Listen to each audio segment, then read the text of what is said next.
Hi, my name is Christopher Showerman.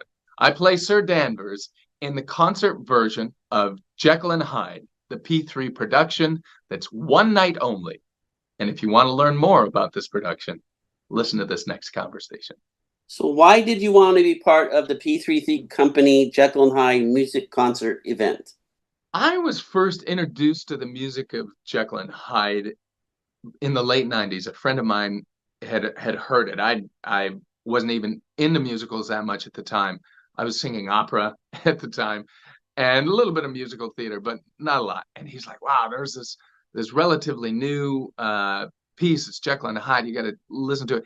And it was amazing. It's especially the role of Henry Jekyll, which would have incredible breadth of demand from having to sing high and beautiful to having to go into this Mr. Hyde character in the course of a phrase where you'd be have to embody one character and then another all with your voice, and the music supports that. And it was mind-blowing uh at the time to hear this music, and it was very moving. Even to just close your eyes and listen to the music, it was so moving. So it was always in my head that I would love to be a part of Jekyll and Hyde. And I actually this summer had just had a conversation with a friend. He said, "Well, what would you love to do?" And I said, "Well, one of the things I'd love to do is Jekyll and Hyde." And then, almost as if on cue, a few days later, John reaches out and says, "Oh, by the way, we're doing Jekyll and Hyde, and I'd love to have you be a part of it." I play Sir Danvers in this production, and even though it's not nearly as demanding of a role, which I'm actually grateful for at this time, it's great to just be a part of that storytelling, uh, especially in this concert fashion this time around. So I'm very, very grateful for that. Tell us a little more about your character, the beginning of the story, the atmosphere that's about to happen at the beginning of the story with your character. So the setup, this story takes place in the late 1800s in England, and my character, Sir Danvers, is an aristocrat. He's well off. He's well to do. He has a beautiful daughter that is engaged to be married to uh, Dr. Henry Jekyll. And Jekyll is a very well respected and renowned for his brilliance doctor, and also renowned for his good heart. Like, we all trust him and believe that he wants the best for humanity. So the fact that my daughter is planning on marrying him is a big boon for the family. We all love Henry and his work and his passion to make life better for everyone. Um, but it's, of course, that passion that gets everyone in trouble in the end.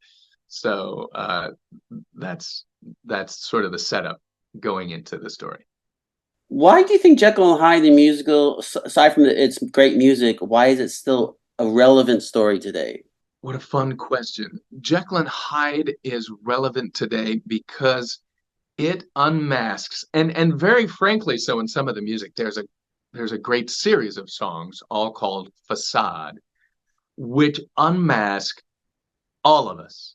We all have a part of ourselves that is just more polite to keep hidden. Our id, if you will, that animalistic drive that keeps all of us going. And then we have our civilized front that we like to put out there, and that we like to share the certain mask with each other to go, "I'm a good person," or "I'm very smart," or "I'm interested in the well-being of my community." But all of us have something inside that's a little more animal, and we work to, when we're born, that animalisticness is much more on the outside, where we all want to survive and we'll do whatever it takes to survive, and we cry and we act out to get our needs met. And as we grow up and as we hopefully become more civilized and more assimilated into society, we find out that there are different ways to get our needs met in a much more elegant or much more acceptable way. But deep down, we all still have this drive this self-serving drive at the very core of all of life. The first rule of life and the first rule of nature is self-preservation. And we all have that, whether we want to think of ourselves as altruistic or not. Beneath all of that is this self-preservation, and that is what Jekyll and Hyde is about. It's, on the front, it's this fun story of this character that's chemically come to thin the veil between his animalistic side and his civilized side. But really, we can all relate to it because we all have these competing drives within us, and it gets back to the age-old question, which you have these two wolves inside of you, and one is for good and one is for evil, and which wolf will win? And the answer is, of course, well, the one that you feed, the one that you support. And so Mr. Hyde feeds the more savage wolf. Sure. Is there an underlying message in Jekyll and Hyde? The underlying message in Jekyll and Hyde is that none of us is beyond the dark side. We all have a dark side. And it's easy to point at Dr. Jekyll and go, oh, look, he's the monster.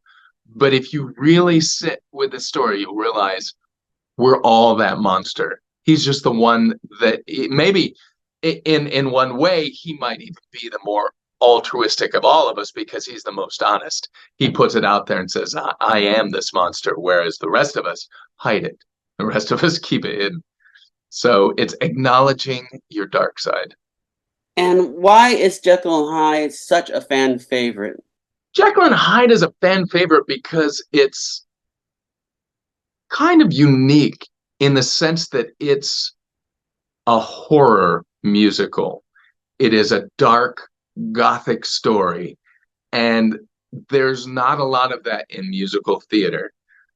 So it tends to stand out, and there's not much else that can compete, and it does it in such a magnificent way.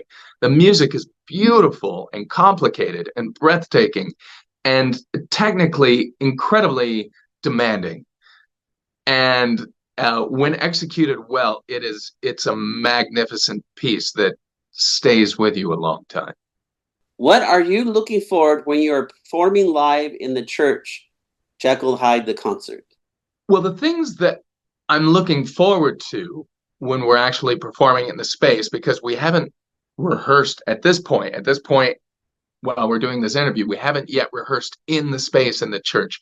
And one of the things that helps to make that experience is the actual space that we're in. So one of the things that I'm looking very forward to are the acoustics of the room and the feel of the room. And because Jekyll and Hyde is such a big idea and a big musical, and the music itself is big, to have a big space to fill with that music it's such a great playground to tell this story. So that space alone, and especially that we're in a church, and this is a Gothic story, it seems to fit perfectly to put it in a church. And then, of course, adding in, as I've said before, the element of the audience makes every performance that much more rewarding. I know this is kind of like asking who's your favorite cousin or niece, but what is your favorite? What is your favorite part or song in Jekyll and Hyde? My favorite song in Jekyll and Hyde is "I Need to Know," because it talks about the passion before things go wrong, and it shows the crazy that is required to break new ground in the face of naysayers and doubters, and sometimes you do have to throw caution to the wind. So I love that song, "I Need to Know," that Henry Jekyll sings about discovering these secrets that have so far been hidden from humanity.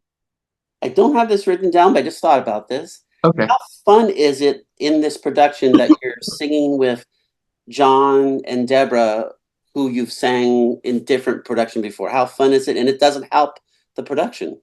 Well, it's a riot to sing. It's always fun to sing with John, and John, of course, in this case, is working in a couple of different capacities, not only as a character but also the director and musical director of this, and he's co-directing with Christy Mauro-Cohen, who I've of course worked with John in the past as well, and I love them both as human beings. So that is exciting in and of itself. And then to get to work with Deborah, and this year alone, I've worked with Deborah on one, two, three, four. This will be the fifth production of 2024 that I've done with Deborah.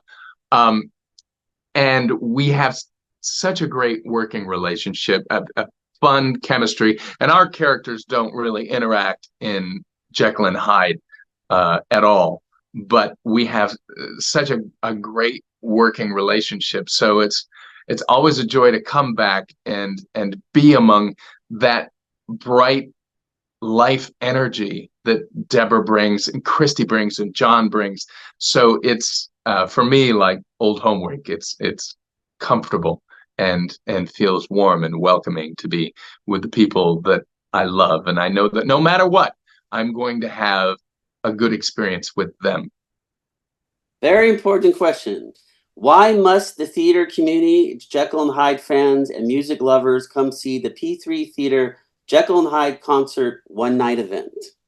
The reason that you need to come and see Jekyll and Hyde is that it's a one night only event. And so therefore you get one chance to see this unique iteration of this really special piece. There is a lot of talent that John has put together, and it will only be together for this one performance of Jekyll and Hyde in this concert version. So it's your one opportunity to get to hear EL playing Jekyll, and to get to hear what John has put together with his musical direction, Christy with her directing on it, and the rest of us that are filling out the cast. It's your one chance to get to hear this special amalgamation of talent on this amazing piece of music. Hi, I'm Christopher Showerman. I play Sir Danvers in the P3 production of Jekyll and Hyde, the concert version, on October 26th in Long Beach. Come to see it because it's your only chance to see it. And if not, Mr. Hyde will come and hunt you down. We'll see you at the theater.